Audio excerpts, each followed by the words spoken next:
Sarah Ferguson pays homage to Queen Elizabeth's memories despite her cancer diagnosis. In the midst of her breast cancer diagnosis, Sarah Ferguson has tenderly honored the late Queen Elizabeth II. On the 11th of July, the 63-year-old Duchess of York uploaded a series of images on her Instagram account reflecting on how she had just celebrated the late king. On this week's Tea Talks with the Duchess and Sarah podcast episode, which will be released on Thursday, we'll talk about dealing with grief, gaining strength, and all the small steps we must take to recover. Ferguson, known by many as Fergie, was referring to the Queen's two corgis, Sandy and Muick, who she took in after the monarch's death in September 2022 at age 96, and the Duchess owned 5 Norfolk Terriers. The author's social media post captured budding flowers weaving through the trees and throughout the fields in front of her on the sunny Tuesday. About a month before Ferguson's sweet remembrance, a representative for the Duchess confirmed she had been diagnosed with an early form of breast cancer detected at a routine mammogram screening. The Duchess is receiving the best medical care and her doctors have told her that the prognosis is good.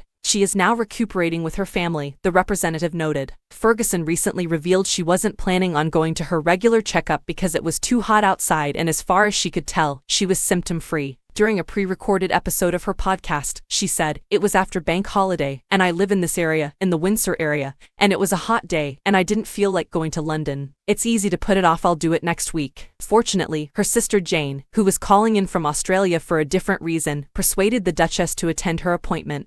While there, the author of Her Heart for a Compass remembers her doctor noticing a shadow in her mammography. During her July 5 podcast, Ferguson spoke up about her recovery after a mastectomy and deep flap reconstructive surgery. "I walked right into critical care when I arrived that day, and it made me a little unsteady," Ferguson admits.